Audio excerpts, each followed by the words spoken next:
आज का पहला पाठ सफन्याह के ग्रंथ से लिया गया है। अध्याय 3, वचन संख्या है 14 से 18 तक। सियोन की पुत्री, आनंद का गीत गा, इज़राइल जयकार करो। यरूशलेम की पुत्री, सारे हृदय से आनंद मना। प्रभु ने तेरा दंडादेश रद्द किया और तेरे शत्रुओं को भगा दिया है। प्रभु तेरे बीच इस्राएल का राजा है। विपत्ति का डर तुझसे दूर हो गया है। उस दिन यरूशलेम से कहा जाएगा, सियोन नहीं डरना, हिम्मत नहीं हारना। तेरा प्रभु ईश्वर तेरे बीच है। वह विजयी योद्धा है। वह तेरे कारण आनंद मनाएगा। वह अपने प्रेम से तुझे नवजीवन प्रदान करेगा। वह उत्सव के दिन की तरह तेरे कारण आनंद विभोर हो जाएगा। मैं तेरी विपत्ति को दूर करूंगा। मैं तेरा कलंक मिटा दूंगा। यह प्रभु की वाणी है। आज का दूसरा पाठ रोमियो के पत्र से लिया गया है। अध्याय 12, वचन संख्या है 9 से 16 तक। आप लोगों का प्रेम निष्कपट हो। आप बुराई से घृणा तथा भलाई से प्रेम करें। आप सच्चे भाइयों की तरह एक दूसरे को सारे हृदय से प्यार करें। हर एक दूसरों को अपने से श्रेष्ठ माने। आप लोग अथक परिश्रम तथा आध्यात्मिक उत्साह से प्रभु की सेवा करें। आशा आपको आनंदित बनाए रखे। आप संकट में धैर्य रखें तथा प्रार्थना में लगे रहें। संतों की आवश्यकताओं के लिए चंदा दिया करें और अतिथियों की सेवा करें। अपने अत्याचारियों के लिए आशीर्वाद मांगें। हाँ, आशीर्वाद न कि अभिशाप। आनंद मनाने वालों के साथ आनंद मनाएं। रोने वालों के साथ रोएं। आपस में मेल मिलाप का भाव बनाए रखें। घमंडी न बने, बल्कि दीन दुखियों से मिलते जुलते रहें। अपने आप को बुद्धिमान न समझें। यह प्रभु की वाणी है। आज का सुसमाचार संत लूकस के पत्र से लिया गया है। अध्याय 1, वचन संख्या है 39 से 56 तक। उन दिनों मरियम पहाड़ी प्रदेश में यूदा के एक नगर के लिए शीघ्रता से चल पड़ी। उसने जकरियस के घर में प्रवेश कर एलिजबेथ का अभिवादन किया। ज्यों ही एलिजबेथ ने मरियम का अभिवादन सुना, बच्चा उसके गर्भ में उछल पड़ा और एलिजबेथ पवित्र आत्मा से परिपूर्ण हो गई। वह ऊंचे स्वर से बोल उठी, आप नारियों में धन्य है और धन्य है आपके गर्भ का फल।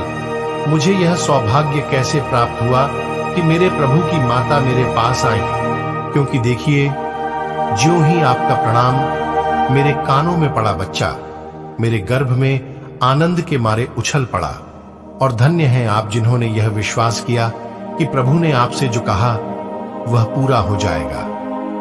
तब मरियम बोल उठी, मेरी आत्मा प्रभु का गुणगान करती है। मेरा मन अपने मुक्तिदाता ईश्वर में आनंद मनाता है, क्योंकि उसने अपनी दीन दासी पर कृपा दृष्टि की है।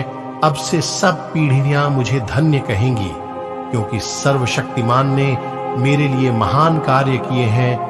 पवित्र है उसका नाम। उसकी कृपा उसके श्रद्धालु भक्तों पर पीढ़ी दर पीढ़ी बनी रहती है। उसने अपना बाहुबल प्रदर्शित किया है। उसने घमंडियों को तितर बितर कर दिया है। उसने शक्तिशालियों को उनके आसनों से गिरा दिया और दीनों को महान बना दिया है। उसने दरिद्रों को संपन्न किया और धनियों को खाली हाथ लौटा दिया है।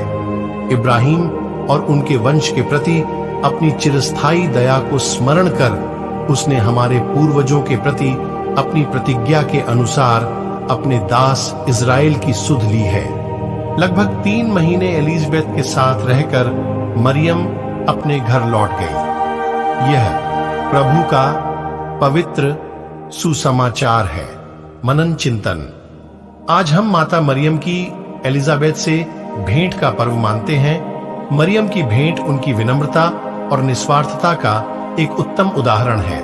स्वयं के चमत्कारी गर्भधारण के बावजूद वह जरूरत के समय में एलिजाबेथ की सहायता करने के लिए निकल पड़ती है। यह हमें याद दिलाता है कि हम खुद के स्वार्थों से परे देखें और सक्रिय रूप से अपनी चुनौतियों और आशीर्वादों के बीच भी दूसरों की सेवा और सहयोग करने के अवसरों की तलाश करते रहें।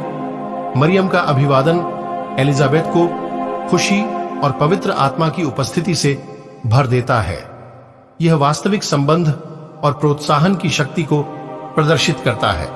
मरियम की तरह हमें अपने आसपास के लोगों के लिए दयालुता, प्रतिज्ञान और प्रोत्साहन के शब्दों की पेशकश करने के लिए बुलाया गया है, जिससे पवित्र आत्मा दूसरों के उत्थान और प्रेरणा के लिए हमारी बातचीत और कार्यों के माध्यम से काम कर सके। मरियम और एलिजाबेथ की मुलाकात ईश्वर की उपस्थिति की परिवर्तनकारी शक्ति पर भी प्रकाश डालती है। जैसे ही मरियम आती है और एलिजाबेथ को बधाई देती है, एलिजाबेथ के गर्भ में बच्चा खुशी से मारे उछल पड़ता है और एलिजाबेथ पवित्र आत्मा से भर जाती है।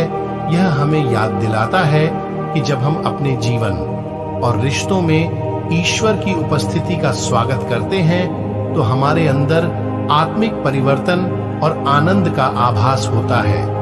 जैसा कि हम मां मरियम की भेंट का पर्व मनाते हैं, आइए हम नम्रता, सेवा और ईश्वर की उपस्थिति के लिए खुलेपन की भावना को अपनाएं, जिसका मरियम एक उत्तम उदाहरण है।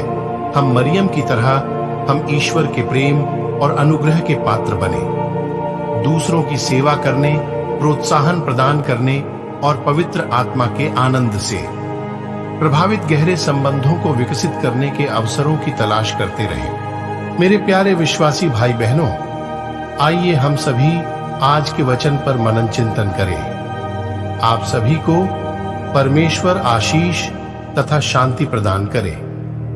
आमीन। प्रार्थना। हे मां मरियम, मैं आज आपके चरणों में सभी विश्वासी भाई बहनों को लाता हूं और उनके लिए आपसे प्रार्थना करता हूं। हे स्वर्गीय माता मरियम, आप हमारे सभी भाई बहनों को अपने मार्ग पर ले चल, जो आपके पुत्र के राज्य की ओर जाता है। उनकी इस जीवन की कठिन यात्रा पर आशीष प्रदान कर, ताकि वे आपके मार्गदर्शन में सही मार्ग पर चल सके। मैं आपसे प्रार्थना करता हूं। आमेन। आइए हम सभी यीशु के आगमन की घोषणा करें। हे प्रभु, हम तेरी मृत्यु और पुनरुत्थान की घोषणा तेरे आगमन तक करते रहेंगे।